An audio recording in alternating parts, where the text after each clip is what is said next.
नमस्कार साथीहरु, आज म तपाईहरुलाई विशेष जानकारी गराउन चाहन्छु।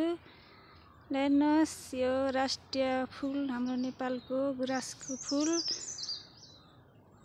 कति राम्रो सुन्दर छ। हेर्नुस्, जंगलको रमाइलो दृश्य।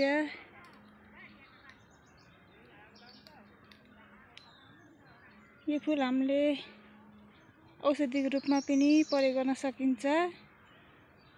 यसलाई हामीले घाँटीमा, माछाका काँडा, जौका टुराहरू अड्कियो भने यो फूल चबाएर खाइयो भने हाम्रो घाँटीको अड्केको सजिलैसँग पास हुन्छ।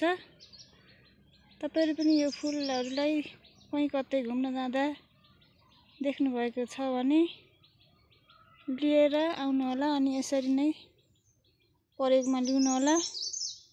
यो फूल सुकाएर राख्दा पनि हुन्छ, सुकेको पनि काम लाग्छ। अन्तिमसम्म हेरिदिनु होला। यति रमाइलो सुन्दर फूल हेर्नुस् है साथीहरु।